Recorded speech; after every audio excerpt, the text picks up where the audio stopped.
Hey everyone, so it's Hearth and welcome back to my channel. So on today's video we are going to be talking about the different varieties of candle magic.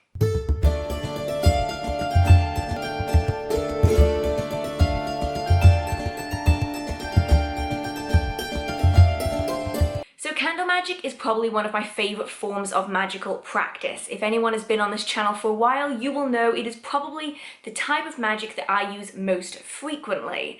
And because of that, I do get a lot of questions about candle magic. So today's video is just going to touch on a few different varieties of candle magic and the different methods people use it in order to manifest successful magical results. So I suppose the first thing we should really touch on is what is candle magic? Now, for a lot of people, candle magic is probably the first form of magic that they come across when they start learning, but for some people they might not have come across it yet. So the very basics of candle magic is that it is a type of magical practice that utilizes candles, whether that be for the flame or whether that be for the candle itself, to assist in achieving a magical response. So that is the basis of what candle magic is, but there are different techniques in using candles in spell work and ritual to help manifest your desired outcome, and that is very specifically what I wanted to talk to you about today. Now on this channel you will hear me talk a lot about figural candles, about candle colours, candle scents, candle sizes, burn time and all that kind of stuff. This is really only one part of what candle magic is. It is a very diverse practice that traverses continents and the entire world. It's used in almost every single culture within their magical traditions. But there are two main varieties of candle magic that I have found within my own personal research and experience. Now, of course, there may well be other categories I simply don't know of, but the two most common categories are the ones that I'm going to be talking about today. So the two varieties of candle magic I want to talk to you about today are what I like to refer to as elemental candle magic, which is commonly found in Europe, and representational candle magic, which is commonly found in North America. Now, of course, these two types of candle magic are definitely found across the world in different places, but these are just the main two places that I know of these varieties of candle magic being really prolific. Now, I have assigned these names to the two different varieties mainly because, as far as I have found, they don't really have their own names. But if you guys know the actual names of these two different varieties of candle magic, please feel free to let me know in the comment section down below. So elemental candle magic is what is commonly found within Europe, and a lot of Wiccan tradition is actually drawn from the idea of the elements, and so anyone that follows a Wiccan tradition or has studied Wiccan practices will likely be quite well versed in the elemental style of candle magic.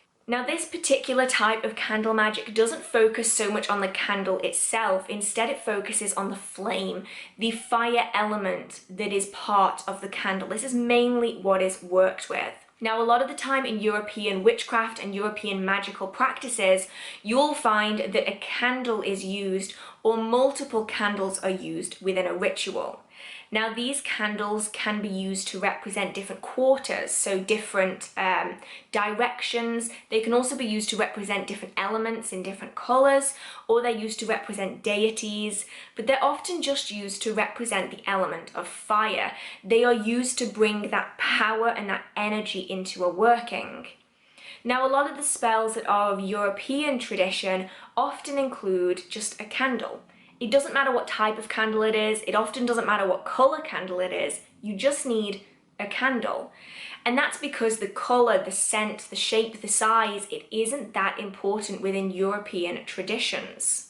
Often candles like this will be used, just standard dinner candles. They can be coloured, but most of the time within European tradition, they're just plain white candles. They can be votive candles, dinner candles, tea lights, church candles, whatever you can find.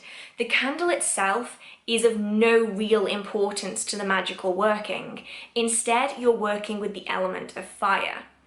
Now, I found, especially within European tradition, the elements are really significant, even if they aren't purposefully significant.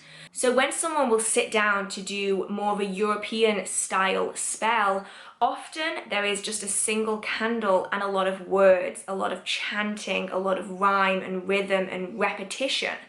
Often it is the idea of channeling your energy into that flame, so that that flame may then release your energy into the world to receive a magical response. You are using the energy of the flame, you are channeling it to work with your magical workings to help bring extra power. Much like you might ground before working, or you might draw energy from nature, from crystals, from trees, whatever else you might draw energy from. It works in the same idea. You are drawing energy in from that flame and you're working with the elements, the energy that it's bringing into that working to help manifest your results. And that's why a lot of European spell books, the majority of the spells are take a white candle, open a circle, charge it with your energy, chant these words, release the energy, close the circle, and you're done. A lot of them have this same repetitive process. Sit down, open a circle, light the candle, chant some words, put the candle out, thank the energy, close the circle, and you're done. It's this kind of very repetitive motion. Almost all European spell books, especially the ones before there was a great deal of crossover from other countries, so kind of books from like the 90s, early 2000s, they contain a lot of this kind of very repetitive spell work. It puts much more emphasis on you, your energy, your intention, your words, than it does the objects that you have. Whereas in more modern books, you do find a great deal more crossover between traditions. So a lot of people who are just getting spell books now, they might be seeing less of this repetition and more crossover, but we'll get onto that in a minute. So the element of fire is considered to be one of the most active elements of them all. It has very specific properties and associations that really aid to spell work and ritual. It's considered to be the element of action. It's the element of doing, of progress, of power, of passion. And so a lot of people will use the element of fire within specific spell work to aid this energy and intention. So if you want to do a spell to get yourself motivated, a candle spell is likely a much better option than an earth-based spell. Along the same line, a spell for passion is probably much better done with a candle than it is with water. And so a lot of people will choose to use candle magic in specific instances rather than doing it all the time. So you'll find that elemental practitioners especially will specialize on certain elemental workings for different intentions. And so this draws even more on the idea that you're using the element of the candle. You're using the flame and the fire rather than the candle itself. Within European witchcraft, the candle is kind of non-important, and that's why a lot of people will actually reuse their spell candles within European witchcraft. It's actually very, very common within European practices to reuse the same candle time and time and time and time again, because you aren't working with the candle itself, you're working with the element that it creates. And so the candle is really of no importance. And this makes European spells specifically really cost effective, because you can get one giant church candle and you can use it for every single one of your workings, because you're not pushing the energy into the candle itself. You aren't channeling your energy into the candle, you're working with the flame that is simply on top of the candle. Some people do feel the need to cleanse the candle in between spells, especially if their spell is for different things. But if you're doing this very stereotypical European practice where the candle is just an object, you're working with the flame, you really don't need to, because the flame is all you're working with. You're not channeling into the candle, you're just using the little flame that's on top of it. Now, this is the form of candle magic that I started out with. The idea that you are working with the element itself, and working with candles in this way is fantastic for learning how to sense energy, how to channel energy, how to focus into a spell and ritual. Because I'm sure some of you have felt this for yourself. But when you are doing a working like this and you're entering into a trance-like state in order to raise your energy and channel it into a flame, I'm sure some of you have experienced this, but the flame actually feels and it looks like it interacts with the energy you're putting into it. It flickers, it rises, it glows brighter. For whatever reason, it seems to interact with you. And because of this, a lot of people do start out using this kind of elemental candle magic because it allows them to almost visibly see the energy that they are pushing into that flame, that they are working with that flame backwards and forwards. And because of this, it can be really good if you're interested in candle magic to start working with elemental candle magic, because it means that it's a lot more cost effective. You aren't burning through candle after candle after candle for every single one of your rituals. And you can almost see the energy that you're interacting with. You can feel the energy and you can see it being interacted with the candle flame. And it makes it a really, really great technique to use. And it's become something that people are almost forgetting, especially now as the North American style of candle magic is becoming way more prolific. The traditional European style is kind of dying a death. Now, I have to admit that the North American style of candle magic is definitely a lot showier and it's a lot more tactile. It definitely isn't better than this style of elemental working. It's simply different, and I think we can't afford to forget one and replace it with the other because they're both really, really valid and they suit different situations. So if you want to work candle magic but you're on a budget, European candle magic might be the way to go because it is less expensive to undertake European style candle magic than it is to practice more North American candle magic.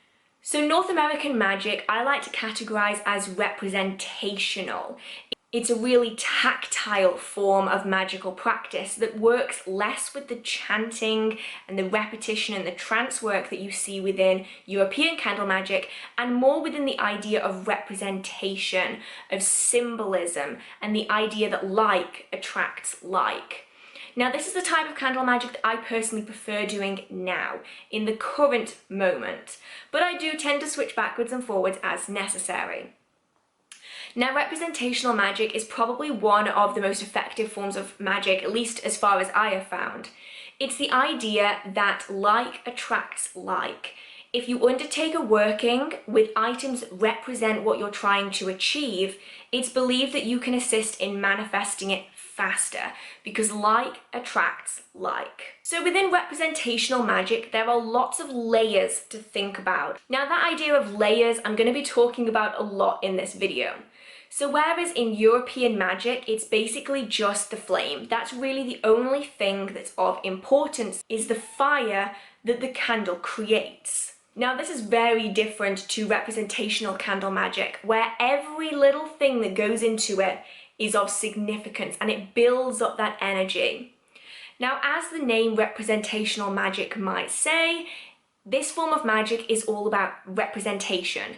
You want to represent what you want to achieve, and every little thing you add into that working needs to represent your goal. And as you build up these layers of association and representation, you're building up that potency, that energy, and so it's believed that you then receive more powerful results. So the first thing that people think about when going into a representational candle spell is what kind of candle they want to use. Now, you can use all forms of candle, from tea light to church candles, but the main two that are often commonly found are things known as 7-day candles. Now, they can be 5-day candles, 7-day candles, and they are designed to symbolize what you want to represent. So this is a success candle and it has the symbols of success all over it. This symbolism is really important to this idea of representational candle magic. The color is representative of what you want to achieve. The wording is, the symbols are, everything is there to represent your goal. The other main form of candle that's used in representational magic are figural candles. Now, just like they sound, a figural candle is a figure of what you want to achieve. Now, figural candles are used to represent your goal, your desired outcome. So just a few of the most common ones are skull candles. These are used to represent the mind, and they're great for domination work and also head work. Male and female candles are used to represent individuals. That could be you, that could be someone else. They act as a doll, a puppet that you add into a working to represent an individual. You have shamrock candles, which are designed to attract good luck. You have heart-shaped candles to attract love, gargoyle candles to attract protection. All of these varieties of candle are basically there to represent your goal, your desired outcome. On top of that, you then have the colour of candle. This is also really significant within representational magics. So while in European magic, the colour often doesn't matter all that much. It's only in recent years, really, where coloured candles have started coming more and more across, and the idea of colour correspondence has become more and more important. Initially, the colour really didn't matter. In representational magic, the colour really does matter. It represents what you want to achieve, and every colour has a different association. So red is passion, love, lust, romance. Purple is domination. Blue is healing and communication, and so on and so on. And the choice of colour you use for your candles is believed to be significant for that working. Now you also have scent. Some candles will not have any scent whatsoever, some might, and so people choose the scent based on the working they want to do. So for a love working, they may want rose. For a good luck working, they may want lemongrass. It really all depends on what you want to achieve. Now, another thing that goes into representational magic is the size of the candle as well. The idea being that the smaller a candle is, the less energy it can store, the less time it burns for, and the smaller the results. The bigger the candle, the longer it burns for, the more energy you can put in it, and so the bigger the results might be. It's also a technique within this style of candle magic that you will actually charge one candle with your energy. You'll charge it in advance, you'll fill it to the brim with energy, and then you'll burn it down once a day, every day, for a certain ritualistic number of days. So 7 days, 14 days, 13 days, 21 days. You'll burn it for a set amount of time. And that's why candles like these 5-day candles are so popular, because you can burn it down, release it, recharge it again every night, charge it, release, and every day it releases more energy as it goes down to manifest your results. Now you can also get freestanding candles that are known as 7-day candles, actually have 7 bubbles on them. The idea being that every day you burn down a different bubble. You recharge it again before you burn it. You burn a bubble, you snuff it out. You don't blow it out, you snuff it out. And then you relight it the next day, charge it with your energy, and let it burn down. You then almost 7-fold the energy that you're putting into that working, because you're doing it every day for 7 days. That build-up of energy makes for really, really powerful workings. Now, on top of the shape of the candle, the colour of the candle, the scent of the candle, people then also add words. They carve things into the candle. They dress the candle with oil that represents their intention. They carve into it words, symbols, petitions for what they want to achieve. They take care of it. They put it in specific positions. They cover it with herbs that represent their intention. They put powder on it. They really charge it with that energy. And that is the main significant difference between these two varieties of candle magic. Within European magic, very elemental candle magic, it is the element that is used. It's the element that's worked with. You interact with that element, you ask for its assistance, you give it your intention and your energy, you work together with the element, not the candle. In representational candle magic, you don't necessarily work with the element. You work with the candle itself. You push all of that energy that you're feeling, everything you want to achieve, you funnel it into that candle, and the candle then becomes a vessel for that energy, that intention, the desired outcome for that working. So that is really the main difference between the two. Everything added on top of it, the symbolism, the colors, the representation. The main difference that I have found is that within representational magic, it is the candle that's worked with. Within more elemental magic, it's the element that's worked with. So within representational magic, you add all these layers on to add energy into that candle, into that working. So you're being very tactile with it, you're carving it, you're being really careful with it, you're dressing it with the oil, you've chosen it specifically for this working. You dress it with oil, you load it with herbs and with items, you put powder on it. You then sit and you charge it with your energy for sometimes hours, days, weeks, months. You charge it with that energy. And then when you want to, you burn the candle all the way down and you release that energy into the world to then bring you a magical response.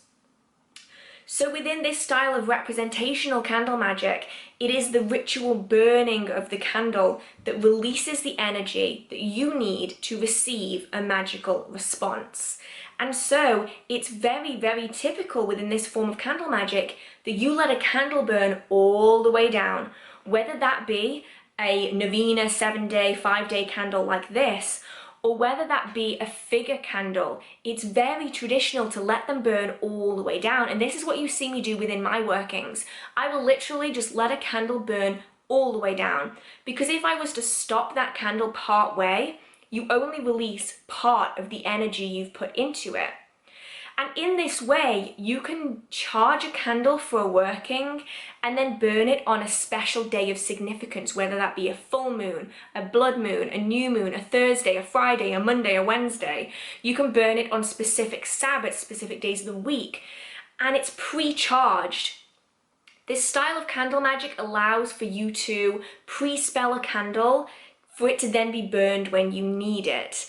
And that's why this type of candle magic is so fantastic, at least from my perspective, is that if you need a spell in 2 weeks, but you know that in 2 weeks you're not going to have the time to do that spell, you can do it in advance, save that candle, charge it with your energy again just before you burn it, and then release that spell on the day that you need it, even if you charge that candle 2 weeks in advance.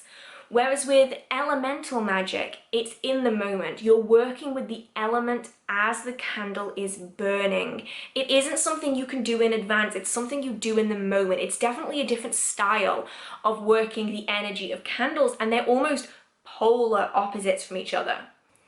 Now, I see a lot of the time nowadays, especially on social media, where ideas of representational candle magic are kind of coming across into European style elemental candle magic. And as far as I have found, there is a significant difference, although you can blend them to an extent. So I have a lot of people asking me, can I blow out a candle if I'm just using it to chant over in a ritual? And in which case, I would personally say yes. You can blow a candle out if you're solely using it for the element. Now, different people have different opinions on this, but personally, I have found that once you've thanked the element for assisting with that working and it has been released from the working essentially, you can then blow a candle out like normal. Whereas this belief actually stemmed from representational magic, where it's believed that if you blow out the flame of a candle that is storing energy, you're actually blowing away the energy you've put into it, and that's the basis behind not blowing out a ritual candle that has been charged with energy, because you might be blowing away all that effort, that energy, that intention that you've put into it. So I personally find that within elemental practice, as long as you feel comfortable with it, you can blow out an elemental based candle once you've thanked the element for its assistance. Whereas within representational magic, I personally would never blow out a ritual candle because I don't want to blow away any of that energy. The other idea is, can you cleanse and reuse a candle you've already used in a ritual? Within elemental candle magic, you can, because you've not put any energy into the candle itself. You've only channeled it into the flame itself. So there's nothing lingering in that candle that's going to interfere with another working. But if you do feel uncomfortable just using it again, you can cleanse it and then reuse the candle in another working. Whereas within representational magic, if you've chosen a candle specifically for protection, so it's a black gargoyle candle that's carved with sigils, symbols, psalms, representations, whatever it is that you've carved into it. You've dressed it with protection oil, you've dressed it with protection herbs, you've sprinkled sachet powder over it for protection, you've spent 21 days charging it with that energy, it's surrounded by protection crystals. I would then never consider taking that candle and using it in another ritual, because then you're just sabotaging yourself. Firstly, you haven't fully released all of that energy from the initial working, so you might not see results from that initial spell. But secondly, you're taking all that leftover energy and you're putting it in a new working that might be for something completely different. And that's why a lot of the time within representational magic, you burn a candle all the way down to release all of that energy, to make sure that no energy is hiding, that's lingering around, and then people will actually take the remains and they will go and they will do something else with it to allow that energy to continue on. Whereas within elemental magic, you can use that candle time and time and time and time again until it's gone on any different variety of working that you want. Especially if you're just using plain white church candles, for instance. It's great to just be able to move it from spell to spell to spell to spell to spell, no worries. And so it is a much more cost-effective method of doing it than if you're going to work representational magic, which I have personally found to give stronger results. Of course, everyone is going to be different. I just work best with the kind of tactile, tangible, I can touch it, therefore it's real kind of stuff, rather than the chanting trance work. But that's just me. It is a lot more expensive to do and a lot more time consuming to do, because you are using specific items solely for that variety of working. But it does give you a little bit more versatility with what you can do. So you can take that candle and you can have it as a vessel for energy that is then part of an altar that helps manifest your desired outcome on an altar space. Whereas in elemental candle magic, unless you've got the element present working with it the entire time, you're not going to get the same consistent long-term results that you do get from representational magic. Now, the other thing that I do get asked quite a lot is, do you have to carve candles, choose the right color of candle, dress candles with oil? And the answer to this is that it really all depends on you and your personal practice. But it also does depend on the type of candle magic that you're working. If you're working elemental candle magic, the color, carving and oil doesn't really matter that much, because you're not working with the candle itself, you're working with the element. Whereas within representational magic, they are nice additions, they aren't necessarily required, but they certainly are useful. So even taking a candle like this, just a plain coloured dinner style candle, carving words of intention, your petition maybe, down the candle in a spiral motion, and you would then scribe it in the particular way that you want it to manifest. So if you want it to be drawn to you, you would go from the top to the bottom. If you want it pushed away from you, you would go from the bottom to the top. And you can just do that. And that in itself is a fantastic piece of representation for your desired outcome. You can then charge the candle with your energy and you can then burn it all the way down. You don't have to dress it with oil, with powders, with herbs, with anything else. It's just about filling the vessel with all the energy that you can muster, everything that you've got, all that energy, that emotion, that importance that you have for this working. You push it into the candle itself, and then anything you add onto it is extra association for that working. So any sigils, symbols, names, dates of birth, if you're aiming it at a particular person or if it's for yourself. A petition, just words of significance, can work fantastically in representational magic. Whereas in elemental magic, that stuff really isn't that important, so you could just burn the candle as it is and just work with the flame as it's burning. The other major difference I found between the two styles, and this is likely mainly due to the traditions where they originate, is what you do with the candle remains once it's been burned down. So within elemental style magic, a lot of users will save money. Any remains of wax they have left, they will gather up, melt down, and re-pour into a brand new candle. The idea of waste not, want not is really present in this style of candle magic. Because there is no energy in the wax itself, you can reuse it time and time again. So people often will take their ritual candles, they'll gather up all the wax remains, they'll melt it down again into a brand new candle. And it's a great way of reusing the wax that you've got left over, especially if you're using like church candles. They tend to core down the middle and you have all this wax around the outside that you can then reuse. Other than that, people will often just bin the remains of their spell candles because the candle itself, the body of the candle, isn't that significant. It is, I know I keep repeating myself, but it is all about that elemental association. It's about the fire, not the candle itself. In representational magic, the belief is that how you treat the remains can continue to impact the working because those candle remains have energy. So a lot of people will read the candle wax, they'll read the candle flame, how long the candle took to burn down, the placement of the candle wax, the shapes that the candle wax has created. And all of these things are significant to the outcome of the working. And so a lot of candle workers will also be candle readers as well.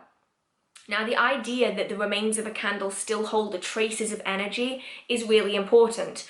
You will likely find that a lot of representational candle users, they won't remelt down candles to create a new one because each bit of candle wax from each individual candle has its own lingering energy that can then affect the candle that you're creating out of them. At best, if you want to work representational magic and you're charging it with your energy, then I would say cleanse all candle remains before you remelt them down to create a new candle. But often, representational workers will use specific colours for different intentions. And if you melt it all down, you might end up with just a strange brown coloured candle, which admittedly is useful and quite uncommon to find, still not a very useful candle in the end of it.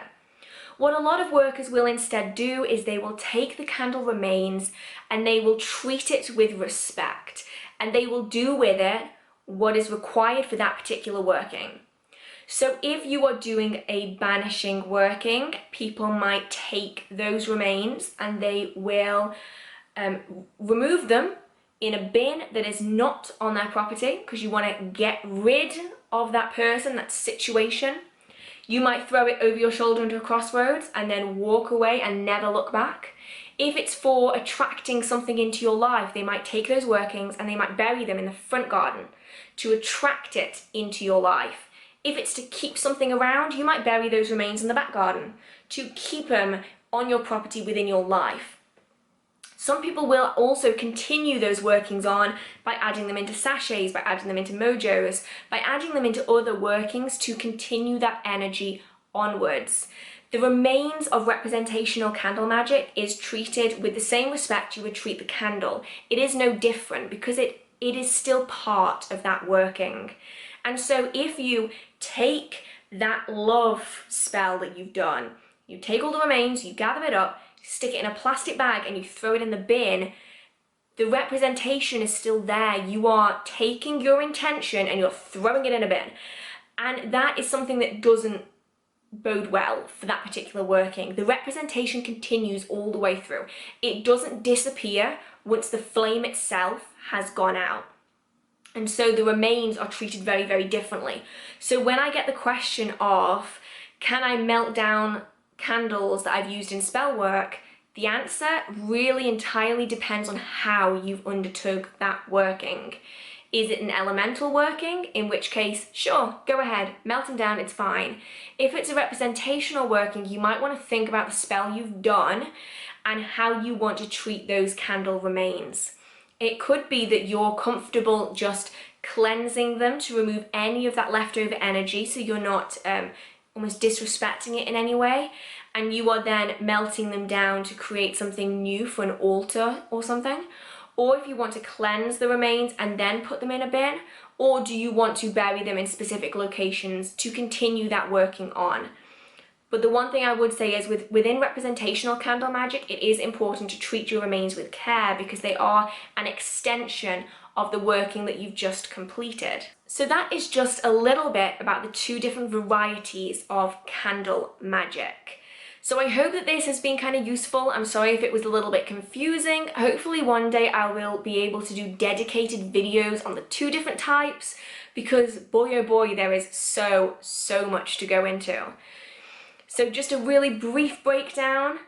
Elemental magic works with the element of fire, not the candle itself. You are working energetically with the flame. You're never actually putting a great deal of energy into the body of the candle.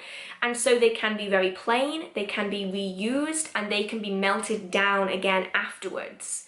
Representational magic works a lot with colours, scents, oils, shapes. The energy is poured into the candle itself rather than the flame. It is the burning down of the candle that releases that energy, and the candle remains are treated as they would if they were an actual working candle still. So I hope that this has been useful for you guys. I really like talking about candle magic. It's one of my favourite topics. So if you guys did enjoy this video, feel free to give it a like. It really means so much to me. If you do have any questions, comments, concerns, video ideas, or just want to chit chat with the community, down in the comment section, feel free to post a comment. And if you enjoy the magical content on this video or in this channel, feel free to hit subscribe. I post new magical content every Wednesday and every Saturday at 6 p.m. And just one last note, this is the first video in October. So any of my new Patreon supporters, you guys will be seeing your names on the end screen in just a few moments. So anyway, thank you guys so much for watching. It really means so much to me, and I will see you in the next video. Bye!